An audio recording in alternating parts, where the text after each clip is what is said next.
Ari Hoffman, welcome back to Undivided. Good to be here, Brandi. Thanks for having me. Yeah, so it's been a year. What's going through your mind today? Well, aside from the usual commemoration stuff that we're kind of used to as Americans with 9/11, last night I found out that a student who was thought to be held hostage, who was from my son's university in Israel, was actually among those declared dead last night. So October 7th isn't over. It's still going on. There's still over 100 hostages. I don't want to keep comparing it to 9/11, but it's something that Americans at least have some idea of what happened. But when 9/11 happened, that was it. Then there was the war in Afghanistan. Then there was the war in Iraq, the war on terror, the war and everything else. But October 7th is still going on.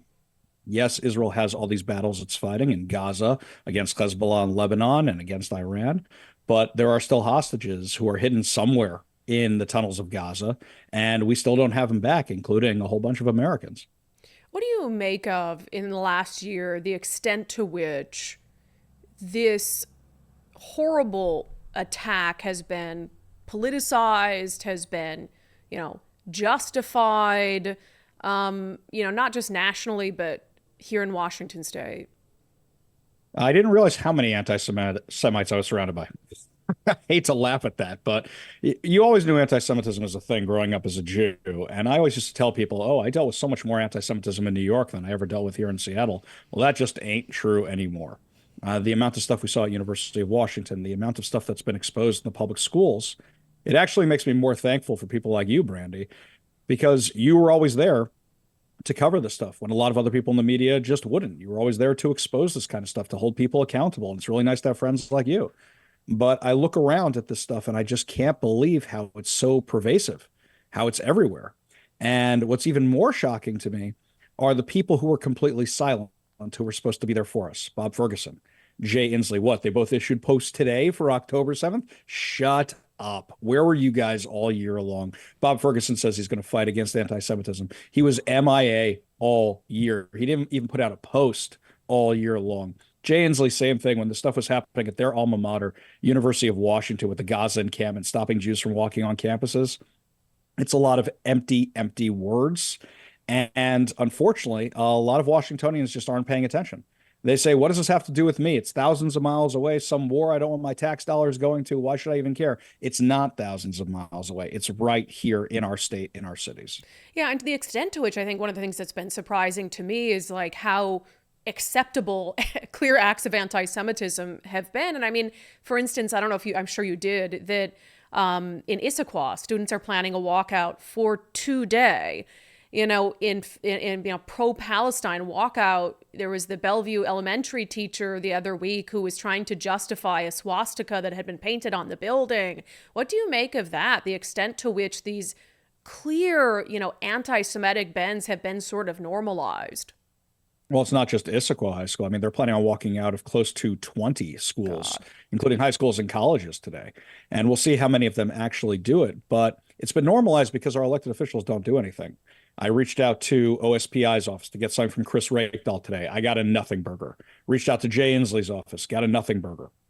It's because they don't care.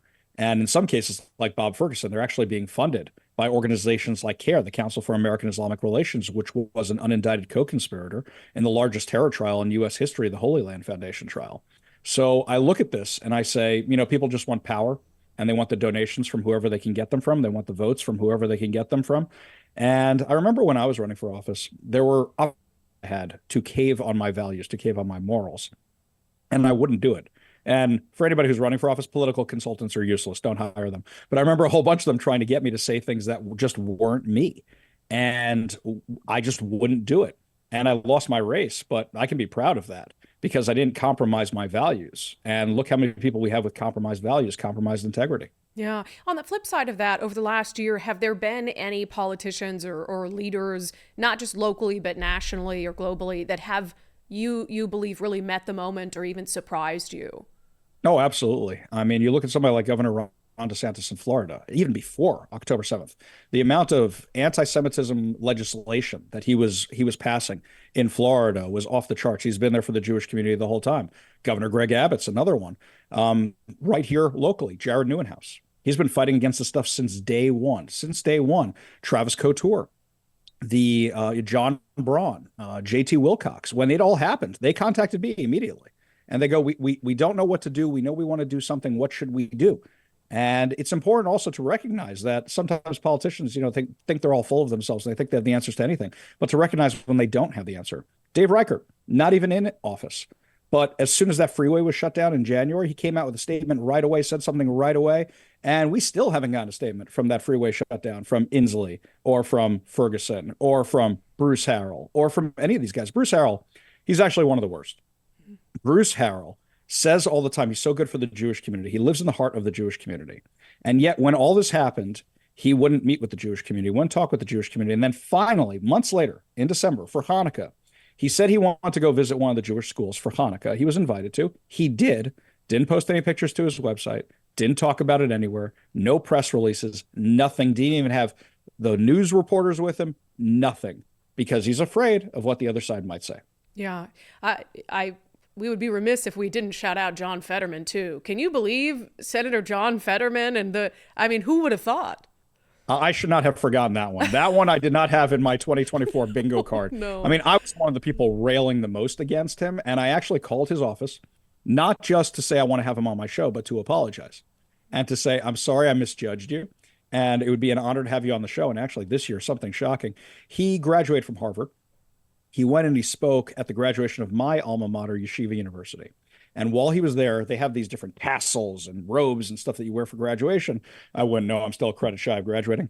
And he ripped off his Harvard one, and he said, it's not appropriate for me to wear this today.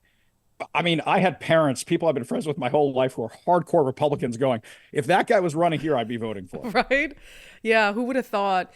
I guess, like you said at the beginning, and it's important, this isn't over. It's not really an anniversary as much as it is an ongoing horror, for people in Israel. What do you think, we have an election coming up. I mean, what do you believe will bring that to an end? So I don't think it ever ends unless people have the will to actually have it end. I am concerned that America has forgotten what it's like to actually win a war. America seems like, okay, where can we get to a place where we're just kind of happy to be done with it? And I don't think people realize it took decades to denazify Germany. And you talk about Gaza, where these kids are trained to hate by the UN Workers Relief Program, UNRWA. That's in their curriculum. That's in their textbooks. You have to undo all of that. And I don't think Americans have the stomach for it. I don't think most of the world has the stomach for it, for what we had to do. And look at Germany now. Germany is one of the ones standing most with Israel. Look at Japan now. Look at South Korea right now. Look at all those countries where we still have a military presence, but we're not at war. I wonder if America has the stomach to do what it has to do, because I don't think a lot of people realize that they're not just focused on Israel. They're focused on coming here to the U.S. Look what happened in downtown Seattle over the weekend. Those chants were not just anti-Israel, they were anti-American also. And right here in Seattle, one of the speakers for that rally was the editor of the Palestine Chronicle. The Palestine Chronicle, whose journalists were the ones holding hostages in Gaza. That's who they asked to be a speaker at their event in downtown Seattle this weekend. Yeah. I have to say, though, heartening on Sunday to see fans in their Seahawks gear taking time at Occidental Park to have a pro-Israel rally. I thought, well, we need more of that. Yeah. That was really, really nice to see all that right before the game. Yeah. All right, Ari. Well, I know, you're a tough guy. You act like it on the radio, but I know that you've had a lot of tough moments over the last year, and you continue to have a lot of tough moments, and you've been just the fiercest advocate for people in Israel, for hostages, and for just a return to sanity on this issue. So I'm thinking about you today, and I appreciate you taking time to come on, and the fight continues. Thanks, Brandi. That means a lot. Appreciate it.